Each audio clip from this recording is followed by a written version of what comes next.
ಶುಭೋದಯ ಜ್ಯೋತಿಷ್ಯ ಕಿರಣ ವಿಶೇಷ ಕಾರ್ಯಕ್ರಮಕ್ಕೆ ಸ್ವಾಗತ. ನಾನು ಮಧು ನಾಗೇಶ್.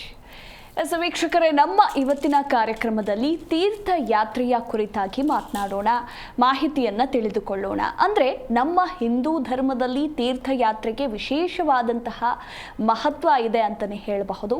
ಹಾಗಿದ್ರೆ ತೀರ್ಥಯಾತ್ರೆಯ ಮಹತ್ವ ಏನೇನು, ಅದರ ವಿಶೇಷತೆ ಏನೇನು, ಹಾಗೆ ನಮ್ಮ ದೇಶದಲ್ಲಿರುವಂತಹ ಪ್ರಮುಖ ತೀರ್ಥಯಾತ್ರೆಗಳು ಯಾವುವು ಅನ್ನೋದರ ಕುರಿತಾಗಿ ಸಂಪೂರ್ಣ ಮಾಹಿತಿಯನ್ನು ಇವತ್ತು ಗುರೂಜಿಯವರು ನಿಮಗೆಲ್ಲ ತಿಳಿಸಿಕೊಡಲಿದ್ದಾರೆ. ಮೊದಲಿಗೆ ನಾನು ಅವರನ್ನ ಕಾರ್ಯಕ್ರಮಕ್ಕೆ ಬರಮಾಡಿಕೊಳ್ತೇನೆ.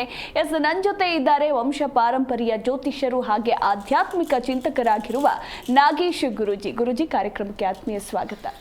ನಮಸ್ಕಾರ. ವಾಗೀಶಾದ್ಯ ಸುಮನಸಃ ಸರ್ವಸ್ತ್ರ ನಾಮಪಕ್ರಮೆ ಯಮ್ನತ್ವ ಕೃತ ಕೃತ್ಯೋ ಶಿಹುತಂ ನಮಾಮಿ ಗಜಾನನಂ. ಗುರೂಜಿ, ತೀರ್ಥಯಾತ್ರೆ ಎಲ್ಲರೂ ಕೂಡ ತೀರ್ಥಕ್ಷೇತ್ರಗಳಿಗೆ ಭೇಟಿ ಕೊಡ್ತಾ ಇರ್ತಾರೆ. ದೇವರ ದರ್ಶನವನ್ನು ಪಡೆದುಕೊಳ್ತಾ ಇರ್ತಾರೆ. ಅಂದರೆ ತೀರ್ಥಯಾತ್ರೆಗಿರುವಂತಹ ಮಹತ್ವ ಏನು, ಅದರಿಂದ ನಮಗೇನು ಫಲ ಸಿಗುತ್ತೆ ಅನ್ನೋದ್ರ ಕುರಿತಾಗಿ ಇವತ್ತಿನ ಕಾರ್ಯಕ್ರಮದಲ್ಲಿ ಮಾಹಿತಿಯನ್ನು ತಿಳಿಸ್ಕೊಡಿ. ತೀರ್ಥಯಾತ್ರೆಗಳು ಅಂತಂದರೆ ದೇವರು ದೇಂಡ್ರು ಪೂಜೆ ಪುನಸ್ಕಾರ, ನಮ್ಮ ಆತ್ಮ ಅವಲೋಕನ ಅನ್ನುವಂಥದ್ರನ್ನು. ಅಂದರೆ ನಾವು ಏನಕ್ಕೆ ಈ ಜನ್ಮವನ್ನು ಎತ್ಕೊಂಡು ಬಂದಿದ್ದೀವಿ, ಅದರ ಸಾಕ್ಷಾತ್ಕಾರ ಅನ್ನುವಂಥದ್ದು ಹೇಗೆ ಪಡೆದುಕೊಳ್ಳಬೇಕು, ಮತ್ತು ನಮ್ಮ ಕಷ್ಟ ಕಾರ್ಪಣ್ಯಗಳನ್ನು ಸಂಪೂರ್ಣವಾಗಿ ನೀಗಿಸ್ತಾ ಮೋಕ್ಷ ದಾರಿಯನ್ನು ಹೇಗೆ ತಲುಪಬೇಕು ಅನ್ನುವುದರ ಮೂಲವೇ ನಮ್ಮ ತೀರ್ಥಕ್ಷೇತ್ರಗಳು ಮತ್ತು ದೇವಸ್ಥಾನಗಳು, ನದಿ ಸ್ಥಾನಗಳು. ಹೇಗೆ ನಾವು ಅಲ್ಲಿ ಪರಿಶುದ್ಧತೆಯನ್ನು ನಮ್ಮನ್ನು ನಾವು ಅರಿತುಕೊಳ್ಳುವುದಕ್ಕೋಸ್ಕರ ನಾವು ತೀರ್ಥಯಾತ್ರೆಗಳನ್ನು ಪ್ರಯಾಣ ಮಾಡಬೇಕಾಗುತ್ತದೆ. ತೀರ್ಥಯಾತ್ರೆಗಳಲ್ಲಿ ವಿಶೇಷವಾಗಿ ಮನೆ ಕುಟುಂಬದ ಕೌಟುಂಬಿಕ ಜೀವನವನ್ನು ಹೇಗೆ ನಿಭಾಯಿಸಬೇಕು, ವ್ಯಾವಹಾರಿಕ ಜೀವನವನ್ನು ಹೇಗೆ ನಿಭಾಯಿಸಬೇಕು, ಮತ್ತು ಆಧ್ಯಾತ್ಮಿಕದಲ್ಲಿ ಸಂಪೂರ್ಣವಾಗಿ ಭಗವಂತನ ಸನ್ನಿಧಾನವನ್ನು ತಲುಪಬೇಕಾದ್ರೆ ಹೇಗೆ ನಾವು ನಮ್ಮನ್ನು ನಾವು ಪರಿವರ್ತನೆ ಮಾಡ್ಕೋಬೇಕು ಅನ್ನೋದರ ಮೂಲ ಉದ್ದೇಶಕ್ಕೋಸ್ಕರನೇ ತೀರ್ಥಯಾತ್ರೆಗಳಿಗೆ ನಾವು ಪ್ರಯಾಣ ಮಾಡಬೇಕಾಗುತ್ತದೆ. ಮತ್ತು ಜನ್ಮಾಂತರಗಳಿಂದನೂ ಕೂಡ ಪಡ್ಕೊಂಡು ಬಂದಂತಹ ಕರ್ಮಫಲ ಅನ್ನುವಂಥದ್ದು ಏನಿದೆಯೋ ಆ ಕರ್ಮಫಲವನ್ನು ಸಂಪೂರ್ಣವಾಗಿ ಪರಿಪೂರ್ಣವಾಗಿ ಮೋಕ್ಷವನ್ನು ದಕ್ಕಿಸ್ಕೊಳ್ಳುವುದಕ್ಕೋಸ್ಕರನೂ ಕೂಡ ತೀರ್ಥಯಾತ್ರೆಗಳಿಗೆ ನಾವು ಪ್ರಯಾಣ ಅನ್ನುವಂಥದ್ದು ಮಾಡಬೇಕು. ಶಕ್ತಾನುಸಾರ ಕೆಲವರು ಏನು ಮಾಡ್ತಾರೆ, ಉಳ್ಳವರು ಶಿವಾಲಯ ಮಾಡುವವರು ನಾ ಏನ ಮಾಡಲಿ ಬಡವನೀಯ ಅನ್ನುವ ಹಾಗೆ ಉಳ್ಳವರು ದೇವರು ದಿಂಡ್ರು ಪೂಜೆ ಪುನಸ್ಕಾರಗಳು ಹವನಗಳು ಹೋಮಗಳು ಅನ್ನುವಂಥದ್ದು ಮಾಡ್ತಾರೆ. ಇಲ್ಲದೇ ಇರೋರು ಏನು ಮಾಡಬೇಕು, ಇರುವಂತಹ ಜಾಗದಲ್ಲೇ ಪ್ರತಿಯೊಂದು ಸ್ಥಳವನ್ನು ಕೂಡ ನೆನೆಸಿ ಪ್ರಾರ್ಥನೆ ಮಾಡಿಕೊಂಡು ತನ್ನಲ್ಲಿರುವಂತಹ ನರನಾಡಿಗಳನ್ನು ಪ್ರತಿಯೊಂದನ್ನು ಕೂಡ ತನ್ನ ಹಿಡಿತದಲ್ಲಿಟ್ಕೊಂಡು ಜ್ಞಾನೇಂದ್ರಿಯಗಳನ್ನು ಮತ್ತು ಜ್ಞಾನದ ರೂಪದಿಂದ ಆಧ್ಯಾತ್ಮಿಕವನ್ನು ಭಗವಂತನ ಸನ್ನಿಧಾನವನ್ನು ತೀರ್ಥಕ್ಷೇತ್ರಗಳ ಸ್ಥಳವನ್ನು ಕೂಡ ಕುಂತಲ್ಲೇ ತಲುಪುವಂತಹ ಮಾರ್ಗ ಬೇರೆ ವಿದ್ಯೆ, ಅದನ್ನು ಕೂಡ ಮಾಡಬಹುದು. ಮುಖ್ಯವಾಗಿ ತೀರ್ಥಕ್ಷೇತ್ರಗಳನ್ನು ಯಾಕೆ ನಾವು ಮಾಡಲೇಬೇಕು ಹೋಗಲೇಬೇಕು ಅನ್ನುವಂಥದ್ರಿಂದ ನಮ್ಮ ಹಿಂದೂ ಪುರಾಣಗಳಲ್ಲಿ ಸನಾತನ ಧರ್ಮದಿಂದ ಬಂದಂತಹ ಜನ್ಮಾಂತರಗಳಿಂದನೂ ಕೂಡ ದೇವತೆಗಳೇ ನಡೆದು ಬಂದಂತಹ ನಮ್ಮ ಪುಣ್ಯಭೂಮಿ. ನಮ್ಮ ಪುಣ್ಯಭೂಮಿನಲ್ಲಿ ಎಲ್ಲ ಥರದ ಪಂಗಡಗಳು, ಎಲ್ಲ ಥರದ ದೇವತೆಗಳಿಗೂ ಸಂಬಂಧಿಸಿದಂತಹ ನಮ್ಮ ಪುಣ್ಯಕ್ಷೇತ್ರಗಳಲ್ಲಿ ನದಿ ಸ್ಥಾನದಲ್ಲಿ ಮತ್ತು ಅಲ್ಲಿನ ಪದ್ಧತಿಗಳ ಪ್ರಕಾರವಾಗಿ ಮಾಡಲೇಬೇಕಾದಂತಹ ಒಂದು ನಿಯಮಗಳನ್ನು ಪಾಲಿಸಿದಾಗ ನಾವು ಆದಷ್ಟು ಬೇಗ ನಾವು ಮೋಕ್ಷವನ್ನು ತಲುಪುವುದಕ್ಕೆ ಮತ್ತು ನಮ್ಮ ಕುಟುಂಬದ ವೈಫಲ್ಯಗಳನ್ನು ಸಂಪೂರ್ಣವಾಗಿ ಪರಿಹಾರ ಮಾಡಿಕೊಳ್ಳೋದಕ್ಕೆ ಒಂದು ಸುಲಭ ಮಾರ್ಗ ಅಂತ ತಿಳ್ಕೊಬಹುದು. ಇನ್ನು ಗುರುಜಿ, ತೀರ್ಥಯಾತ್ರೆ ಮಾಡುವಂತಹ ಸಂದರ್ಭದಲ್ಲಿ ನಾವು ಈ ಒಂದು ಅಂಶಗಳನ್ನು ಗಮನಿಸಲೇಬೇಕು ಅಂತ ಇದ್ದರೆ ಅದು ಏನೆಲ್ಲ ಅಂತ?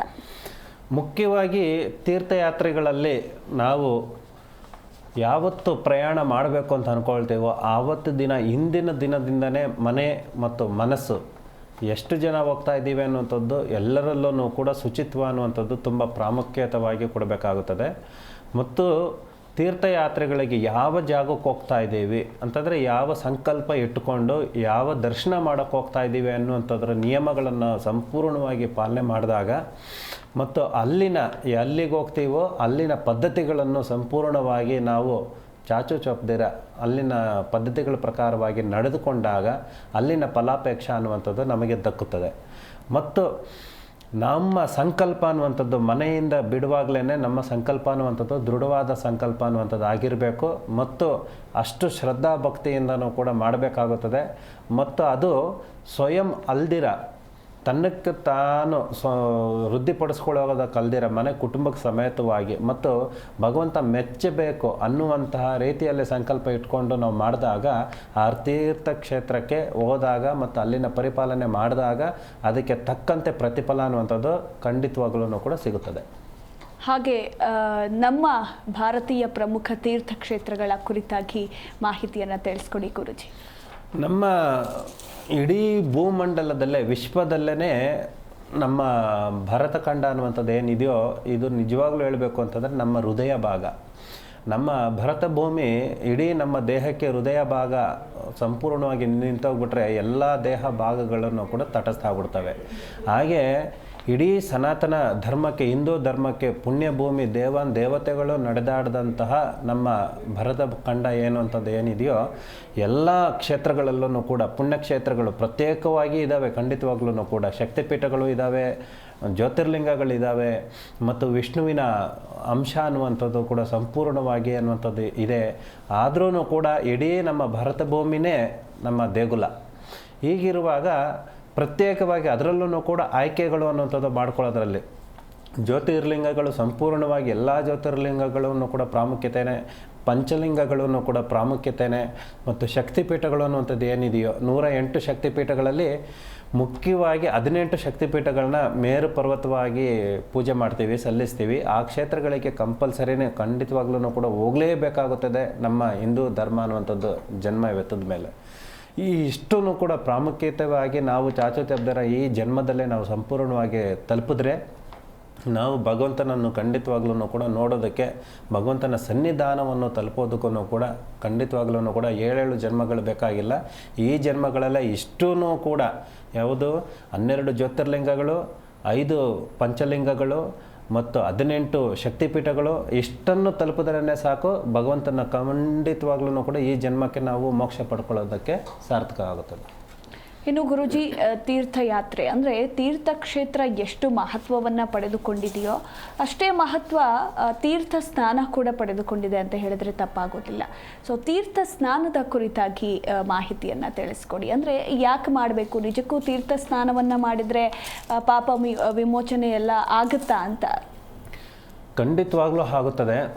ನಮ್ಮ ತೀರ್ಥಕ್ಷೇತ್ರಗಳಿಂದ ತೀರ್ಥ ಸ್ನಾನದಿಂದ ಹೇಗೆ ನಮ್ಮ ಜೀವನ ಮುಕ್ತಿಯನ್ನು ಪಡ್ಕೋಬಹುದು ಅಂತಂದರೆ, ಉದಾಹರಣೆಗೆ ನಾವು ಸಂಪೂರ್ಣವಾಗಿ ಒಂದು ವಾರ ಎಲ್ಲ ಕೆಲಸ ಮಾಡಿ 1-2-3 ದಿನ ಕೆಲಸ ಮಾಡಿ ಸ್ನಾನನೇ ಮಾಡದೆ ಹೋದಾಗ ಮನಸ್ಸಿನ ಸ್ಥಿತಿಗತಿ ಮತ್ತು ದೇಹದ ದುರ್ಗಂಧ ಅನ್ನುವಂಥದ್ದು ಹೇಗೆ ನಮಗೆ ಅಸಹ್ಯ ಆಗುತ್ತೋ ಹಾಗೆ ನಮ್ಮ ಈ ಜನ್ಮದ ಪಾಪಕರ್ಮಗಳಿಂದ ಮತ್ತು ಕೌಟುಂಬಿಕ ಜೀವನದಲ್ಲಿ ಟ್ರಸ್ಟ್ ಅನ್ನೋಂಥದ್ದು ಏನಿದೆಯೋ ಆ ಸಂಪೂರ್ಣವಾಗಿ ಮನಸ್ಸಿನ ಸ್ಥಿತಿಗತಿಗಳನ್ನು ನಮ್ಮ ಹತೋಟಿನಲ್ಲಿ ಇಟ್ಕೊಳ್ಳೋದಕ್ಕೆ ಮತ್ತು ಪರಿಶುದ್ಧತೆಗೋಸ್ಕರ ನಾವು ಕುಲದೇವರ ಆರಾಧನೆ ಮತ್ತು ಇಷ್ಟ ದೇವರ ಆರಾಧನೆಗೆ ತೀರ್ಥಕ್ಷೇತ್ರಗಳಿಗೆ ಹೋಗ್ತೀವಿ.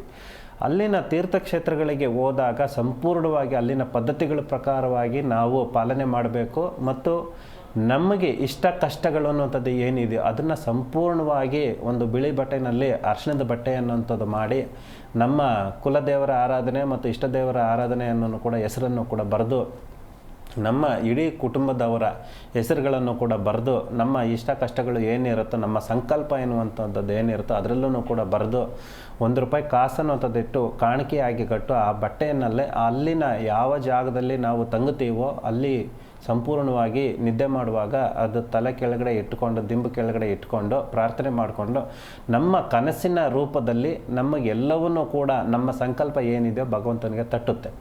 ಬೆಳಗ್ಗೆ ಎದ್ದಾದ ನಂತರ ಅಲ್ಲಿನ ಜಾಗದಲ್ಲಿ ಪದ್ಧತಿಗಳ ಪ್ರಕಾರವಾಗಿ ಅಲ್ಲಿನ ಜಾಗದಲ್ಲಿ ಇರುವಂತಹ ಕೊಳ ಆಗಿರ್ಬೋದು, ನದಿ ಸ್ನಾನ ಆಗಿರ್ಬೋದು, ಮತ್ತು ಅವಕಾಶ ಇಲ್ಲದೆ ಹೋದಾಗ ರೂಮ್ನಲ್ಲೇ ಆಗಿರ್ಬೋದು, ನಾವು ಸ್ನಾನ ಮಾಡಿದಂತಹ ಪ್ರತಿ ಕ್ಷಣವೂ ಕೂಡ ಆ ಭಗವಂತನ ಸ್ಮರಣೆ ಅನ್ನುವಂಥದ್ದು ಮಾಡಬೇಕಾಗುತ್ತದೆ. ಆ ಭಗವಂತನ ಸ್ಮರಣೆ ಮಾಡಿದಾಗ ನಾವು ರಾತ್ರಿ ಏನು ಕಟ್ಟಿಟ್ಟ ಬುತ್ತಿ ಅನ್ನುವಂಥದ್ದು, ಮುಡುಪು ಅನ್ನುವಂಥದ್ದು ಏನಿರುತ್ತೋ ಭಗವಂತನಿಗೆ ಸಲ್ಲಿಸುತ್ತೆ, ಮತ್ತು ಆವಾಗ ನಾವು ಪರಿಶುದ್ಧತೆಯಿಂದ ಸಂಪೂರ್ಣವಾಗಿ ಹೆಜ್ಜೆಗಳಾಗ್ತೀವಿ ಭಗವಂತನ ಸನ್ನಿಧಾನಕ್ಕೆ.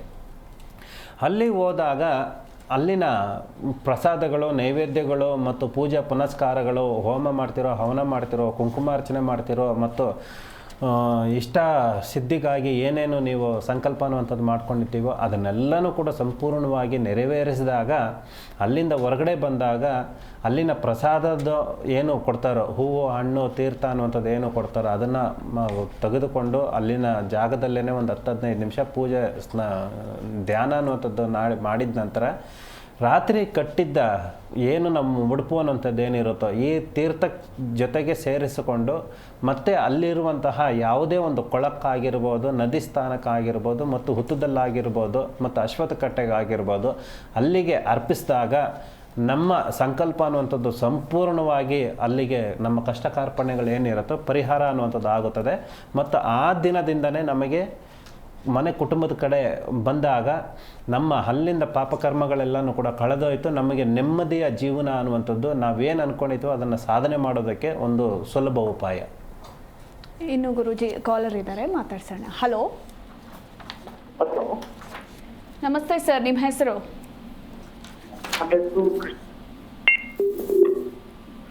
ಮಾತಾಡಿ. ಕೃಷ್ಣಪ್ಪ. ಓಕೆ, ಯಾರ ಬಗ್ಗೆ ಕೇಳಬೇಕಿತ್ತು?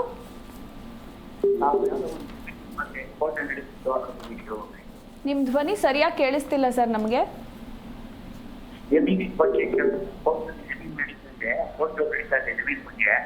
ಇಲ್ಲ, ಸರಿಯಾಗಿ ಕೇಳಿಸ್ತಿಲ್ಲ. ಮನೆಯಲ್ಲಿದ್ರೆ ಮನೆ ಹೊರಗಡೆ ಬಂದು ಮಾತಾಡಿ, ನೆಟ್ವರ್ಕ್ ಇಲ್ಲ ಅನ್ಸುತ್ತೆ. ಮಾತಾಡಿ, ಗುರೂಜಿ ಇದ್ದಾರೆ. ಹಲೋ, ನಮಸ್ಕಾರ ಕೃಷ್ಣಪ್ಪ ಅವರೇ, ಹೇಳಿ, ಪ್ರಶ್ನೆ ಏನು? ನಡೀತಾ ಇದೆ, ಅದೇನು ನಂಬಕ್ಕೆ ಆಗ್ತದ ಇಲ್ಲ ಅಂತ ಹೇಳೋದು. ಏನು ನಡೀತಾ ಇದೆ? ಅರ್ಥ ಆಗಲಿಲ್ಲ. ಜಮೀನು ಕೋರ್ಟ್ನಲ್ಲಿ ನಡೀತಾ ಇದೆ. ಜಮೀನ್ ಕೋರ್ಟ್ನಲ್ಲಿ? Okay okay. ವಯಸ್ಸೆಷ್ಟು ನಿಮ್ದು? ನನಗೆ 66. ಬುಧ ಅಧಿಪತಿ ಅಂದರೆ ನಿಮಗೆ ಹಣಕಾಸಿಗೆ ಸಂಬಂಧಪಟ್ಟಂತಹ ಸಮಸ್ಯೆಗಳಿರೋದ್ರಿಂದ, ಅರ್ಥವಾಗ್ತಾ ಇದೆಯಾ? ಹಣಕಾಸಿಗೆ ಸಂಬಂಧಪಟ್ಟಂತಹ ಸಮಸ್ಯೆಗಳಿರೋದ್ರಿಂದ ನಿಮಗೆ ಭೂಮಿ ವಿಚಾರದಲ್ಲಿ ಏನು ಪ್ರಶ್ನೆ ಕೇಳ್ತಾ ಇದ್ದೀರೋ, ಉನ್ನತವಾದ ಸ್ಥಾನ ಅಂತಂದರೆ ಬೇಗ ನಿಮಗೆ ತೀರ್ಪು ಸಿಗೋದಿಲ್ಲ. ಸ್ವಲ್ಪ ಕಷ್ಟ ವಿಚಾರದಲ್ಲಿ ಐತವೆ. ಆಲ್ಮೋಸ್ಟು ನಿಮಗೆ 2-3 ವರ್ಷಗಳ ಹಿಂಭಾಗದಲ್ಲೇ ಆಗಬೇಕಾಗಿತ್ತು, ಆಗಿಲ್ಲ. ನಿಧಾನ ಆದ್ರೂ ಕೂಡ ನಿಮ್ಮಂತೆ ಆಗುತ್ತದೆ. ನಿಮಗೆ ಋಣ ಅನ್ನುವಂಥದ್ದು, ಆ ಮಣ್ಣಿನ ಋಣ ಅನ್ನುವಂಥದ್ದು ನಿಮ್ಮಲ್ಲಿದ್ದರೆ ಖಂಡಿತವಾಗ್ಲೂ ಕೂಡ ನಿಮಗೆ ದಕ್ಕುತ್ತದೆ. ಸ್ವಲ್ಪ ಇನ್ನೂ ಕಾಲಾವಕಾಶ ಬೇಕಾಗುತ್ತದೆ, ವಿಳಂಬ ಆಗುತ್ತದೆ. ನಿಧಾನ ಆದ್ರೂ ಕೂಡ ನಿಮ್ಮಂತೆ ಆಗುತ್ತದೆ. ಸ್ವಲ್ಪ ಭಗವಂತನ ಆರಾಧನೆ ಮಾಡಿ, ಕುಲದೇವರ ಆರಾಧನೆ ಮಾಡಿ, ಎಲ್ಲ ಸರಿ ಹೋಗುತ್ತದೆ. ಓಕೆ, ಥ್ಯಾಂಕ್ ಯು ಸರ್ ಕರೆ ಮಾಡಿದ್ದಕ್ಕಾಗಿ. ಇನ್ನು ಮತ್ತೊಬ್ರು ಕಾಲರ್ ಇದ್ದಾರೆ. ಹಲೋ. ಹಲೋ, ನಮಸ್ತೆ ಮಾ, ನಿಮ್ಮ ಹೆಸರು? ನಮಸ್ತೆ ಮೇಡಮ್, ನನ್ನ ಹೆಸರು ಪುಟ್ಟಮ್ಮ. ಯಾರ ಬಗ್ಗೆ ಕೇಳಬೇಕಿತ್ತು? ನಮ್ಮ ಬಗ್ಗೆನೇ ಕೇಳ್ಬೇಕು ಮೇಡಮ್. ಓಕೆ, ನಿಮ್ಮ ಡೇಟ್ ಆಫ್ ಬರ್ತ್, ರಾಶಿ, ನಕ್ಷತ್ರ ಹೇಳಿ. ನನ್ನ ರಾಶಿ ನಕ್ಷತ್ರ ಗೊತ್ತು ಮೇಡಮ್. ನಿಮ್ಮ ಹೆಸರು ಏನು ಹೇಳಿದ್ರಿ? ಪುಟ್ಟಮ್ಮ. ಓಕೆ, ಮಾತಾಡಿ ಗುರೂಜಿ. ನಮಸ್ಕಾರ ಅಮ್ಮ, ಹೇಳಿ ಅಮ್ಮ, ಪ್ರಶ್ನೆ ಏನು? ನಮಸ್ತೆ. ನಮಸ್ತೆ ಗುರೂಜಿ. ಹೇಳಿ ಅಮ್ಮ, ವಯಸ್ಸೆಷ್ಟು ನಿಮ್ಮದು? ನಮ್ದು 58 ಎಲ್ಲ ಇರ್ಬೋದು ಗುರೂಜಿ, ಗೊತ್ತಿಲ್ಲ. ಮಕೆ ನಕ್ಷತ್ರ? ಪುಟ್ಟಮ್ಮ. ಹೇಳಿ ಅಮ್ಮ, ಪ್ರಶ್ನೆ ಏನು? ಪ್ರಶ್ನೆ ಸಂಸ್ಥೆಗಳಲ್ಲಿ ಆಂಜನೇಯ ದೇವಸ್ಥಾನಕ್ಕೆ ಹೋಗಿದ್ವಿ. ಹಾಂ. ಸೇರ್ಗೆ ಮಂಗಲ್ಯ ಸರ, 2 ಮಂಗಲ್ಯ ಸರ ಕಟ್ ಮಾಡ್ಕೊಂಡವ್ರಿ ಗುರೂಜಿ. ಅಮ್ಮ, ಸಂಪೂರ್ಣವಾಗಿ ಅರ್ಥ ಆಗೋ ರೀತಿಯಲ್ಲಿ ಮಾತಾಡಿ, ಅಳಬೇಡಿ. ಏನು ಕಳ್ತಾ ಇದ್ದೀರಾ? 2 ಮಂಗಲ್ಯ ಸರ ಗುರೂಜಿ, 2 ಮಂಗಲ್ಯ ಸರ. ಹಾಂ. ಅದು ಹೆಂಗೋಯ್ತು ಗೊತ್ತಿಲ್ಲ. ಸರಿ ಅಮ್ಮ, ಕಳೆದು ಹೋಗಿರುವ ವಸ್ತು ತಿರ್ಗಾ ಮತ್ತೆ ನಿಮಗೆ ದಕ್ಕುತ್ತಾ ದಕ್ಕಲ್ವಾ? ಅದು ಹೇಗೆ ಬರಬೇಕು ಅಂದರೆ ನೀವು ಸರಿ ನನಗೆ ಅರ್ಥ ಆಯಿತು, ಪ್ರಶ್ನೆ ಅರ್ಥ ಆಯಿತು, ಅದ್ರ ಮಾಹಿತಿ ಪೂರ್ತಿ ಬೇಕಾಗುತ್ತದೆ. ಅಂತಂದರೆ ಯಾವ ದಿನ, ಯಾವ ತಿಥಿನಲ್ಲಿ, ಯಾವ ವಾರದಲ್ಲಿ, ಯಾವ ಸಮಯ, ಅಂದರೆ ಯಾವ ಜಾಗದಲ್ಲಿ ಕಳೆದೋಗಿದೆ ಅಂತ ಅಂದ್ಬಿಟ್ಟು ನಮಗೆ ಮಾಹಿತಿ ಸಂಪೂರ್ಣ ಬೇಕಾಗುತ್ತದೆ. ತದನಂತರ ನಿಮಗೆ ಎಷ್ಟು ದಿನದಲ್ಲಿ ಸಿಗುತ್ತೆ ಅಥವಾ ಸಿಗೋದಿಲ್ಲ ಅನ್ನುವಂಥದ್ದು ನಾವು ತಿಳಿಸ್ಕೊಡ್ತೀವಿ. ನಮಗೆ ಒಂದು 11-12 ಗಂಟೆ ನಂತರ ನಮಗೆ ಫೋನ್ ಮಾಡಿ ಅಮ್ಮ, ಅದು ಸಂಪೂರ್ಣ ಮಾಹಿತಿ ಕೊಡ್ತೀನಿ. ಮನೇಲಿ ಕಳೆದೋಗಿದ್ರೆ ಖಂಡಿತವಾಗ್ಲೂ ಕೂಡ ದೊರಕೋ ರೀತಿಯಲ್ಲಿ ಮಾಡಿಕೊಡೋಣ. ಹೊರಗಡೆ ಇದ್ದರೆ ಖಂಡಿತವಾಗ್ಲೂ ಅದು ಸಿಗುತ್ತಾ ಸಿಗಲ್ಲ ಅನ್ನುವಂಥದ್ದು ನಿಮಗೆ ಸಂಪೂರ್ಣ ಮಾಹಿತಿ ತಿಳಿಸ್ಕೊಡ್ತೀನಮ್ಮ. ಓಕೆ, ಥ್ಯಾಂಕ್ ಯು ಕರೆ ಮಾಡಿದ್ದಕ್ಕಾಗಿ. ಇನ್ನು ಮತ್ತೊಬ್ರು ಕಾಲರ್ ಇದ್ದಾರೆ. ಹಲೋ, ಹಲೋ, ನಮಸ್ತೆ, ನಿಮ್ಮ ಹೆಸರು? ಹಲೋ, ಹಾಂ ನಮಸ್ತೆ. ಮಾತಾಡಿ ಸರ್, ಜೋರಾಗಿ ಮಾತಾಡಿ. ಯಾರ ಬಗ್ಗೆ ಕೇಳಬೇಕಿತ್ತು?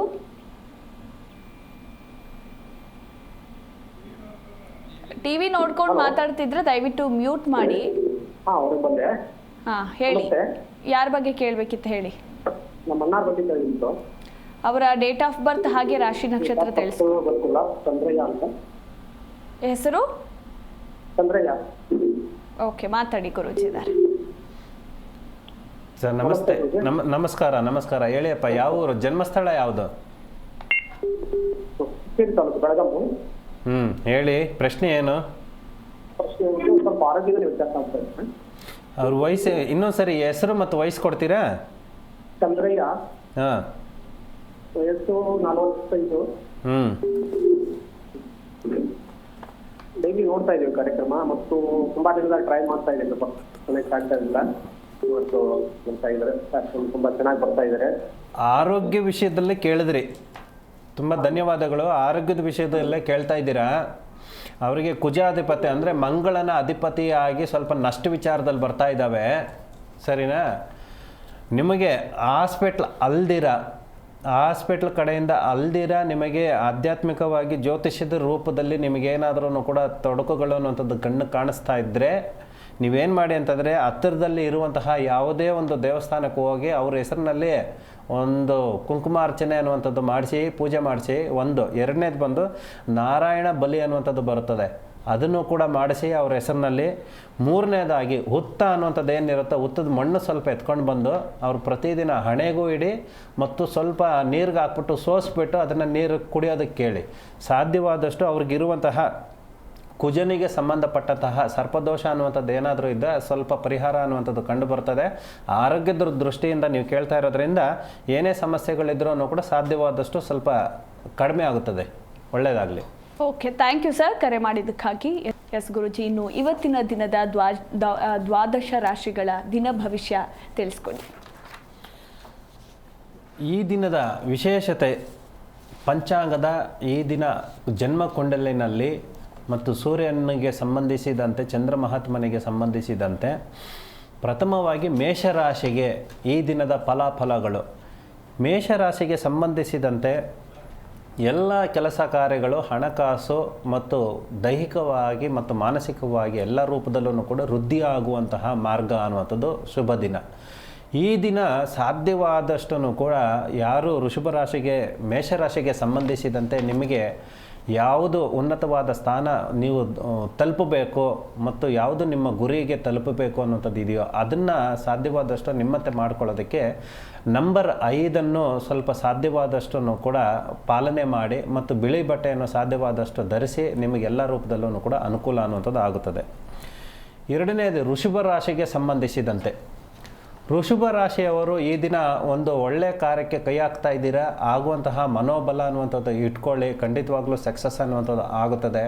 ಮತ್ತು ಕುಟುಂಬದಲ್ಲಿ ಸಾಧ್ಯವಾದಷ್ಟು ಕೂಡ ಕುಟುಂಬದಲ್ಲಿ ಗುರು ಹಿರಿಯರು, ತಂದೆ ತಾಯಿಯರು ಅನ್ನುವಂಥದ್ದು ಏನು ಇರ್ತಾರೋ ಅವ್ರನ್ನ ಪಿತೃವಾಕ್ಯ ಪರಿಪಾಲನಾ ಅನ್ನುವಂಥದ್ದು ಬರ್ತಾ ಇದೆ. ಇವತ್ತು ವಿಶೇಷವಾಗಿ ಗುರು ಹಿರಿಯರ ಆಶೀರ್ವಾದದಿಂದ ಅವರ ಹೇಳಿಕೆಗಳನ್ನು ಕೇಳುವಂಥದ್ರಿಂದ ನಿಮ್ಮ ಕೆಲಸಗಳಿಗೆ ಸಕ್ಸಸ್ ಅನ್ನುವಂಥದ್ದು ಕಂಡುಕೋಬಹುದು. ಮಿಥುನ ರಾಶಿಗೆ ಸಂಬಂಧಿಸಿದ್ದು, ಮಿಥುನ ರಾಶಿಗೆ ಈ ದಿನ ನಿಜವಾಗ್ಲೂ ಖಂಡಿತವಾಗ್ಲೂ ಕೂಡ ಉನ್ನತವಾದ ಸ್ಥಾನ ಅನ್ನುವಂಥದ್ದು ಬರ್ತಾ ಇದೆ. ವಿಶೇಷವಾಗಿ ವಿದ್ಯಾಭ್ಯಾಸದಲ್ಲಿ ಇರುವಂಥವರು ಯಾವುದೇ ಸ್ಥಾನದಲ್ಲಿ ಇರುವಂಥವರು ಆಗಿರ್ಬೋದು, ವಿದ್ಯಾಭ್ಯಾಸದಲ್ಲಿ ಮಾಡುವಂತಹ ಅವರು ಮತ್ತು ಹೊಸದಾಗಿ ಏನಾದ್ರೂ ಕೂಡ ಕಲಿಬೇಕು, ಕಲಿಕೆ ಅನ್ನುವಂಥದ್ದು, ಜ್ಞಾನ ಅನ್ನುವಂಥದ್ದು ಮತ್ತು ಯಾವುದಾದ್ರೂ ಕೂಡ ಹರಿಕತೆಗಳನ್ನು ಕೇಳುವಂಥದ್ರ ಮೂಲಕ ಆಗಿರ್ಬೋದು, ಅಥವಾ ನೀವು ಯಾವುದಾದ್ರೂ ಕೂಡ ಹೊಸದಾಗಿ ಪ್ರಯತ್ನ ಪಡಬೇಕು ಅನ್ನುವಂಥದ್ದನ್ನು ಇವತ್ತಿನ ವಿದ್ಯಾಭ್ಯಾಸಕ್ಕೆ ಪ್ರಯತ್ನ ಪಟ್ಟರೆ ನಿಮಗೆ ಎಲ್ಲ ರೂಪದಲ್ಲೂ ಕೂಡ ಸಕ್ಸಸ್ ಅನ್ನುವಂಥದ್ದು, ಮನೋಜ್ಞಾನ, ಜ್ಞಾನ ವೃದ್ಧಿ ಅನ್ನುವಂಥದ್ದು ಆಗುವಂಥದ್ದು ಇವತ್ತಿನ ವಿಶೇಷವಾದ ಸ್ಥಾನ. ಮತ್ತು 9 ನಂಬರನ್ನು ಇವತ್ತು ಪರಿಪಾಲನೆ ಮಾಡಿದ್ರೆ, ಫಾಲೋ ಮಾಡಿದ್ರೆ ನಿಮಗೆಲ್ಲ ರೂಪದಲ್ಲೂ ಕೂಡ ಒಂದು ಸಕ್ಸಸ್ ಅನ್ನುವಂಥದ್ದು, ಶುಭ ದಿನ ಅನ್ನುವಂಥದ್ದು ಕಣ್ಣಿಗೆ ಕಾಣಿಸ್ತಾ ಇದ್ದಾವೆ. ಕರ್ಕಟಕ ರಾಶಿಗೆ ಸಂಬಂಧಿಸಿದ್ದು, ಕರ್ಕಟಕ ರಾಶಿಗೆ ಸಂಬಂಧಿಸಿದಂತೆ ನಿಮಗೆ ವ್ಯವಹಾರದಲ್ಲಿ, ಹಣಕಾಸಿನಲ್ಲಿ ಮತ್ತು ಆರೋಗ್ಯದಲ್ಲಿ ವಿಚಾರದಲ್ಲಿ ಸ್ವಲ್ಪ ಗಮನ ಕೊಡಿ. 50-50 ಅನ್ನುವಂಥದ್ದು ಕಾಣಿಸ್ತಾ ಐತೆ. ಒಳ್ಳೆಯದು ಅಲ್ಲ, ಕೆಟ್ಟದ್ದು ಅಲ್ಲ, ಆ ರೂಪದಲ್ಲೈತೆ. ಆದ್ರೂ ಕೂಡ ಭಗವಂತನ ಆಶೀರ್ವಾದದಿಂದ ಇಷ್ಟ ದೇವರನ್ನು ಸ್ವಲ್ಪ ಪೂಜೆ ಮಾಡಿದ್ರೆ ಖಂಡಿತವಾಗ್ಲೂ ಕೂಡ ನಿಮಗೆ ಸಕ್ಸಸ್ ಅನ್ನುವಂಥದ್ದು ಆಗ್ತಾ ಇದೆ. ಸಿಂಹ ರಾಶಿಗೆ ಸಂಬಂಧಿಸಿದ್ದು, ಸಿಂಹ ರಾಶಿಗೆ ಸಂಬಂಧಪಡುವಂತೆಗೆ ಹಿಂಗೆ ಪ್ರೀತಿ ವಿಶ್ವಾಸದಲ್ಲಿ ಮತ್ತು ಹಣಕಾಸಿನಲ್ಲಿ ಮತ್ತು ಕೌಟುಂಬಿಕದಲ್ಲಿ, ಕುಟುಂಬದಲ್ಲಿ ಕೂಡ ಒಂದು ವೃದ್ಧಿ ಅನ್ನುವಂಥದ್ದು ಆಗ್ತಾಯಿದೆ. ಮತ್ತು ಇಷ್ಟದವರು ಅಂತಂದರೆ ನೀವು ಯಾರಾದ್ರೂ ಕೂಡ ಇಷ್ಟಪಟ್ಟು ಅವರಿಂದ ನಮಗೆ ಸಕ್ಸಸ್ ಆಗಬೇಕು, ನಮ್ಮಂತೆ ಆಗಬೇಕು ಅಂದ್ಕೊಂಡಂಥವರು ಈ ದಿನ ಸಕ್ಸಸ್ ಅನ್ನುವಂಥದ್ದು ಕಣ್ಣಿಗೆ ಕಾಣಿಸ್ತಾ ಇದ್ದಾವೆ. ಮತ್ತು ಯಾವುದಾದ್ರೂ ಒಂದು ಕೂಡ ಕೆಲಸ ಕಾರ್ಯಗಳಲ್ಲಿ ಪೆಂಡಿಂಗ್ ಇದ್ದು ಆ ಕೆಲಸ ಕಾರ್ಯಗಳು ಎಷ್ಟೋ ವರ್ಷಗಳಿಂದ, ತಿಂಗಳುಗಳಿಂದ, ದಿನಗಳಿಂದ ಕೆಲಸ ಸಿಗದೇ ಇದ್ದಾಗ ಈ ದಿನ ಪ್ರಯತ್ನ ಪಟ್ಟರೆ ನಿಮಗೆ ಕೆಲಸ ಅನ್ನುವಂಥದ್ದು, ಸಕ್ಸಸ್ ಅನ್ನುವಂಥದ್ದು ಕಣ್ಣಿಗೆ ಕಾಣಿಸ್ತಾ ಇದ್ದಾವೆ. ನಿಮ್ಮ ಹೆಸರು ರಾಶಿಗೆ, ನಕ್ಷತ್ರಗಳಿಗೆ ಸಂಬಂಧಿಸಿದ ಬೀಜ ಮಂತ್ರವನ್ನು ಪಠನೆ ಮಾಡಿದಾಗ ನಿಮಗೆ ಅನುಕೂಲ ಅನ್ನುವಂಥದ್ದು ಆಗುತ್ತೆ. ಸೂರ್ಯ ನಮಸ್ಕಾರದಿಂದ, ಸೂರ್ಯನ ಒಂದು ದಿವ್ಯ ದೃಷ್ಟಿಯಿಂದ ನಿಮ್ಮ ಸಕ್ಸಸ್ ಜೀವನದಲ್ಲಿ ಒಂದು ಇವತ್ತು ದಿನ ಒಂದು ಕೆಲಸ ಕಾರ್ಯಗಳು ದಕ್ಕಿಸ್ಕೊಳ್ಳುವಂತಹ ಒಂದು ಅನುಕೂಲ ಮಾರ್ಗ ಅನ್ನುವಂಥದ್ದು ಕಂಡುಕೋಬಹುದು. ಕನ್ಯಾ ರಾಶಿಗೆ ಸಂಬಂಧಿಸಿದ್ದು, ಕನ್ಯಾ ರಾಶಿಯವರಿಗೆ ಸಂಬಂಧಿಸಿದಂತೆ ಇವತ್ತು ನೀವು ಅಂದ್ಕೊಂಡಂತಹ ಕೆಲಸ ಮತ್ತು ಪ್ರಮೋಷನ್ನು ಸಿಗುವಂತಹ ಯೋಗ ಬಲ ಅನ್ನುವಂಥದ್ದು ಮತ್ತು ತೀರ್ಥಕ್ಷೇತ್ರಗಳಿಗೆ ಪ್ರಯಾಣ ಮಾಡುವಂತಹ ಯೋಗ ಬಲನೂ ಕೂಡ ಇದೆ. ಆರೋಗ್ಯದ ಬಗ್ಗೆ ಸ್ವಲ್ಪ ನೀವು ಗಮನ ಕೊಡಬೇಕಾಗುತ್ತದೆ. ಮತ್ತು ನಿಮಗೆಲ್ಲ ರೀತಿಯಲ್ಲ ನಿಮ್ಮ ಅನಿಸಿಕೆಗಳು ಅನ್ನುವಂಥದ್ದು ಏನಿದೆ ಅದನ್ನು ಈಡೇರಿಸ್ಕೊಳ್ಳುವಂತಹ ಶುಭ ದಿನ ಅನ್ನುವಂಥದ್ದು ಕಣ್ಣಿಗೆ ಕಾಣಿಸ್ತಾ ಇದ್ದಾವೆ. ವಿಶೇಷವಾಗಿ ನವಧಾನ್ಯಗಳನ್ನು ಸ್ವಲ್ಪ ದಾನ ಮಾಡಿದ್ರೆ ಈ ದಿನ, ಅಂದರೆ ನಿಮ್ಮ ಶಕ್ತಿ ಅನುಸಾರ ನಿಮ್ಗೆ ಎಷ್ಟು ಸಾಧ್ಯವಾಗುತ್ತೋ ಅಷ್ಟು ಈ ದಿನ ನಿಮಗೆ ನವಧಾನ್ಯಗಳನ್ನು ಸ್ವಲ್ಪ ದಾನ ಮಾಡಿದ್ರೆ ಮತ್ತು ಗೋವಿಗೆ ಮೂಕ ಪ್ರಾಣಿಗಳಿಗೆ ಸಂಬಂಧಪಟ್ಟಂತಹ ಸೇವೆ ಮಾಡಿದ್ರೆ ನಿಮ್ಮಲ್ಲಿ ಇರುವಂತಹ ಲೋಪದೋಷಗಳು ಮತ್ತು ನೆಗೆಟಿವಿಟಿ ಅನ್ನುವಂಥದ್ದು ಏನಿದೆ ಅದು ಸಂಪೂರ್ಣವಾಗಿ ಪರಿಹಾರ ಮಾಡ್ಕೋಬಹುದು. ಮತ್ತು ತುಲಾರಾಶಿಗೆ ಸಂಬಂಧಿಸಿದ್ದು, ತುಲಾರಾಶಿಯವರಿಗೆ ಸಂಬಂಧಿಸಿದಂತೆ ದೇವರು, ದಿಂಡ್ರು, ಪೂಜೆ, ಪುನಸ್ಕಾರ ಅನ್ನುವಂಥದ್ದು ಏನು ಮಾಡ್ತಾ ಇದ್ದಾರೋ ಅದು ಇನ್ನೂ ಕೂಡ ದೃಢವಾದ ಸಂಕಲ್ಪದಿಂದ ಮಾಡಬೇಕಾಗುತ್ತದೆ. ಗುರು ಹಿರಿಯರ ಆಶೀರ್ವಾದ ಅನ್ನುವಂಥದ್ದು ಬೇಕಾಗುತ್ತದೆ. ಹಿತೈಷಿಗಳಿಂದ ನಿಮ್ಮ ಸಂಕಲ್ಪ ಸಿದ್ಧಿ ಮಾಡ್ಕೊಳ್ಳೋದಕ್ಕೆ ಹಿತೈಷಿಗಳ ಆಶೀರ್ವಾದನೂ ಕೂಡ ಬೇಕಾಗುತ್ತದೆ.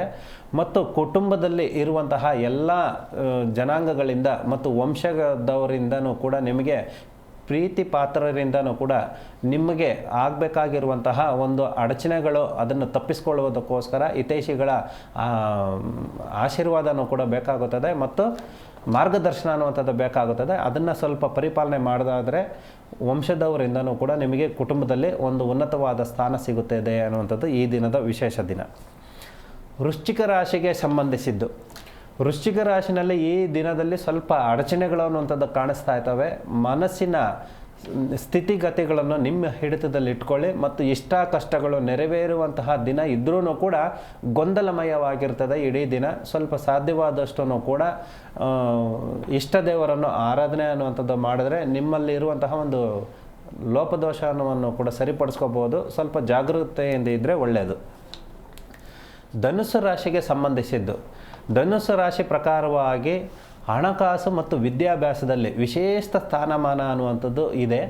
ನಿಮ್ಮಲ್ಲಿ ಎಷ್ಟೇ ಆಲೋಚನೆಗಳಿದ್ರೂ ಕೂಡ, ನಿಮಗೆ ಎಷ್ಟೇ ಧೈರ್ಯ ಅನ್ನುವಂಥದ್ದು ಇದ್ರೂ ಕೂಡ ಇನ್ನೊಬ್ಬರಿಂದನೂ ಕೂಡ ತಿಳುವಳಿಕೆ ಅನ್ನುವಂಥದ್ದು ಕೂಡ ತುಂಬ ಅನ್ನುವಂಥದ್ದು ಬೇಕಾಗುತ್ತದೆ. ಸಾಧ್ಯವಾದಷ್ಟು ನಿಮ್ಮಲ್ಲಿ ತಿಳುವಳಿಕೆ ಎಷ್ಟಿದ್ರೂ ಕೂಡ ದೇಶ ನೋಡು ಕೋಶ ಓದು ಅನ್ನುವ ರೂಪದಲ್ಲಿ ಹೊರಗಿನ ಪ್ರಪಂಚ ಅನ್ನುವಂಥದ್ದು ತಿಳ್ಕೊಳ್ಳೋದು ಬೇಕಾಗಿರುವಂಥದ್ದು ತುಂಬ ಅತ್ಯಗತ್ಯ ಅನ್ನುವಂಥದ್ದು ಆಗ್ತೈತೆ. ನಿಮ್ಮ ತಿಳುವಳಿಕೆಗಿನ್ನೂ ಕೂಡ ಹೊರಗಿನ ಪ್ರಪಂಚದಿಂದ ತಿಳ್ಕೊಬೇಕಾಗಿರುವಂಥದ್ದು, ನಿಮ್ಮ ನಿರ್ಧಾರಗಳನ್ನು ಬದಲಾವಣೆ ಮಾಡಿಕೊಳ್ಬೇಕಾಗಿರುವಂತಹ ಸಮಯ ಅನ್ನುವಂಥದ್ದು ಈ ದಿನ ಕಾಣಿಸ್ತಾ ಇದೆ. ಮತ್ತು ಮಕರ ರಾಶಿಗೆ ಸಂಬಂಧಿಸಿದ್ದು. ಮಕರ ರಾಶಿಗೂ ಕೂಡ ಸ್ವಲ್ಪ ಅಡೆತಡೆಗಳು ಮತ್ತು ಎಲ್ಲಾದರೂ ದೂರ ಪ್ರಯಾಣ ಅನ್ನುವಂಥದ್ದು ಇಟ್ಕೊಂಡಿದ್ರೆ ಅವತ್ತು ಈ ದಿನ ಸ್ವಲ್ಪ ನಿಧಾನ ಮಾಡಿ ಇನ್ನು ಮುಂದಿನ ದಿನಗಳಿಗೆ ಕೈ ಹಾಕಿ, ಮತ್ತು ಯಾವುದಾದ್ರೂ ಕೂಡ ಸಂಕಲ್ಪ ಅನ್ನುವಂಥದ್ದು ಮಾಡ್ಕೊಂಡಿರೋದ್ರನ್ನು ಇನ್ನೂ ಸ್ವಲ್ಪ ಗಟ್ಟಿಯಾಗಿ ಕುಲದೇವರ ಆರಾಧನೆ ಅನ್ನುವಂಥದ್ದು ಮಾಡಬೇಕಾಗುತ್ತೆ. ವಿಶೇಷವಾಗಿ ಮಕರ ರಾಶಿಗೆ ಸಂಬಂಧಿಸಿದ ಬೀಜ ಮಂತ್ರ ಅನ್ನುವಂಥದ್ದು ಏನಿದೆಯೋ ಅದನ್ನು ಸ್ವಲ್ಪ ನೀವು ಆರಾಧನೆ ಮಾಡಬೇಕಾಗುತ್ತದೆ. ಮತ್ತು ಶನಿ ಮಹಾತ್ಮನಿಗೆ ಸಂಬಂಧಿಸಿದ ಕಪ್ಪು ಎಳ್ಳಾಗಿರ್ಬೋದು, ಕಪ್ಪು ಬಟ್ಟೆ ಆಗಿರ್ಬೋದು, ಸ್ವಲ್ಪ ದಾನವ ರೂಪದಲ್ಲಿ ಅಥವಾ ಯಾವುದಾದ್ರೂ ಮೂಕ ಪ್ರಾಣಿಗೆ ಕೊಡುವಂತಹ ಆಹಾರ ಪದ್ಧತಿಗಳ ರೂಪದಲ್ಲಾಗಿರೋ ಪ್ರಸಾದ ರೂಪದಲ್ಲಿ ಆಗಲಿ ಕೊಟ್ಟಾಗ ನಿಮಗೆ ಈ ದಿನ ಆಗುವಂತಹ ಅಡಚಣೆಗಳನ್ನು ತಪ್ಪಿಸ್ಕೋಬಹುದು ಅನ್ನುವಂಥದ್ದು ತಿಳಿಸ್ಕೊಡ್ತೀವಿ. ಮತ್ತು ಕುಂಭರಾಶಿಗೆ ಸಂಬಂಧಿಸಿದಂತೆ ನಿಮ್ಮ ಕುಟುಂಬದವರಿಂದ, ಅಕ್ಕ ತಂಗಿರಾಗಿರ್ಬೋದು, ಸಹೋದರರಿಂದ ಆಗಿರ್ಬೋದು, ನಿಮಗೊಂದು ಒಳಿತು ಆಗುವಂತಹ ಒಂದು ವಿಶೇಷ ಮತ್ತು ಏನಾದರೂ ಒಂದು ಗಿಫ್ಟ್ ಬರುವಂತಹ ಒಂದು ಶುಭ ಸೂಚನೆ ಅನ್ನುವಂಥದ್ದು ಬರ್ತಾ ಇದೆ.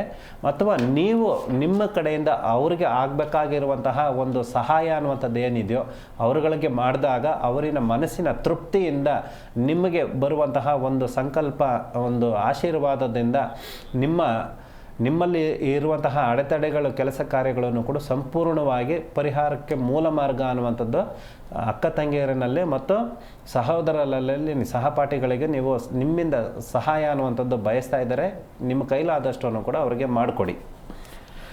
ಕೊನೆಯದಾಗಿ ಮೀನರಾಶಿಗೆ ಸಂಬಂಧಿಸಿದಂತೆ ನಿಮಗೆ ಯಾವ ಕೆಲಸಕ್ಕೆ ಕೈ ಹಾಕಿದ್ರೂ ಕೂಡ ಸಕ್ಸಸ್ ಆಗಬೇಕು. ಮತ್ತು ನೀವು ಯಾರಿಗಾದ್ರೂ ಕೂಡ ಮಾರ್ಗದರ್ಶಿ ಆಗುವಂತಹ, ಅಂದರೆ ನೀವು ಯಾರಿಗಾದ್ರೂ ಕೂಡ ಒಂದು ಸಹಾಯ ಮಾಡಿದ್ರೆ, ಒಂದು ಬೋಧನೆ ಮಾಡಿದ್ರೆ ಅದನ್ನು ಸಕ್ಸಸ್ ಅನ್ನುವಂಥದ್ದು ಕಣ್ಣಿಗೆ ಕಾಣಿಸ್ತಾ ಇದ್ದಾವೆ. ಮತ್ತು ಗುರು ಹಿರಿಯರ ಆಶೀರ್ವಾದ ಅನ್ನುವಂಥದ್ದು ತುಂಬ ಬೇಕಾಗುತ್ತದೆ. ಆದ ಕಾರಣದಿಂದ ಗುರುಪಾದಕಂ ಅನ್ನುವಂಥದ್ದು ಏನಿದೆಯೋ, ಗುರುವಿನ ಪಾದಪೂಜೆ ಅನ್ನುವಂಥದ್ದು ಏನಿದೆಯೋ ಅದನ್ನು ಇವತ್ತು ಮಾಡಿದ್ರೆ ನಿಮಗೆ ತುಂಬ ವಿಶೇಷವಾದ ಒಂದು ಫಲ ಅನ್ನುವಂಥದ್ದು ಸಿಗುತ್ತದೆ. ಮತ್ತು ಮಠಗಳು ಅನ್ನುವಂಥದ್ದನ್ನು ಸ್ವಲ್ಪ ತೀರ್ಥಕ್ಷೇತ್ರಗಳು ಮತ್ತು ಮಠಗಳಿಗೆ ನೀವು ಸಾಧ್ಯವಾದಷ್ಟು ಹೋಗಿ ಗುರುಗಳ ಆಶೀರ್ವಾದ ಪಡ್ಕೊಂಡ್ರೆ, ತಂದೆ ತಾಯಿ ಆಶೀರ್ವಾದ ಪಡ್ಕೊಂಡ್ರೆ ನಿಮ್ಮ ಇಡೀ ಈ ವರ್ಷದಲ್ಲಿ ಆಗಬೇಕಾಗಿರುವಂತಹ ಒಂದು ಸಂಕಲ್ಪ ಸಿದ್ಧಿ ಅನ್ನುವಂಥದ್ದು ಪಡ್ಕೊಳ್ಳೋದಕ್ಕೆ ಗುರುವಿನ ಆಶೀರ್ವಾದದಿಂದ ಎಲ್ಲ ರೂಪದಲ್ಲೂ ಕೂಡ ನಿಮಗೆ ಸಕ್ಸಸ್ ಅನ್ನುವಂಥದ್ದು ಕಂಡುಕೋಬಹುದು. ಇದು ಈ ದಿನದ 12 ರಾಶಿಗಳ ಫಲಾಫಲಗಳು. ಓಕೆ ಗುರುಜಿ, ಇವತ್ತಿನ ಕಾರ್ಯಕ್ರಮದಲ್ಲಿ ಸಾಕಷ್ಟು ಮಾಹಿತಿಯನ್ನು ತಿಳಿಸಿಕೊಟ್ರಿ. ಮತ್ತೆ ನಾಳೆ ಭೇಟಿಯಾಗೋಣ. ಧನ್ಯವಾದಗಳು. ಸರ್ವೇ ಜನ ಸುಖಿನೋ ಭವಂತು. ಶಿವೋಹಂ. ವೀಕ್ಷಕರೇ, ನೋಡಿದ್ರಲ್ಲ, ಇದಾಗಿತ್ತು ಇವತ್ತಿನ ಜ್ಯೋತಿಷ್ಯ ಕಿರಣ ವಿಶೇಷ. ಹಾಗೆ ಸಾಕಷ್ಟು ಮಂದಿ ಗುರೂಜಿಯವರ ಹತ್ರ ನೇರವಾಗಿ ಮಾತನಾಡಬೇಕು ಅಂತ ಕರೆ ಮಾಡಿರ್ತೀರ, ಎಲ್ಲರ ಕಾಲ್ ಕನೆಕ್ಟ್ ಆಗಿರೋದಿಲ್ಲ. ಅಂಥವ್ರು ಬೇಜಾರು ಮಾಡ್ಕೋಬೇಡಿ, ಯಾಕಂದರೆ ಈಗ ನಾವು ಗುರೂಜಿಯವರ ಪರ್ಸನಲ್ ಕಾಂಟ್ಯಾಕ್ಟ್ ನಂಬರ್ ಹಾಗೆ ಅವರ ವಿಳಾಸವನ್ನು ತೋರಿಸ್ತೇವೆ, ನೀವು ಭೇಟಿ ಕೊಡಬಹುದು ಅಂತ ಹೇಳ್ತಾ ನೋಡ್ತಾ ಇರಿ ಜಿ ಕನ್ನಡ ನ್ಯೂಸ್, ಸತ್ಯವೇ ಸುದ್ದಿಯ ಜೀವಾಳ. ಜ್ಯೋತಿಷ್ಯ ಕಿರಣ ಪಂಡಿತ್ ಶ್ರೀ ನಾಗೇಶ್ ಗುರೂಜಿ. ಸಂಪರ್ಕಿಸಬೇಕಾದ ವಿಳಾಸ ರಾಜರಾಜೇಶ್ವರಿ ಟೆಂಪಲ್ ಮುಂಭಾಗ, 1st ಮೇನ್, 3ನೇ ಬ್ಲಾಕ್, 4ನೇ ಸ್ಟೇಜ್, ರಾಜರಾಜೇಶ್ವರಿ ನಗರ, ಬೆಂಗಳೂರು 560098. 9900089019, 9900089018.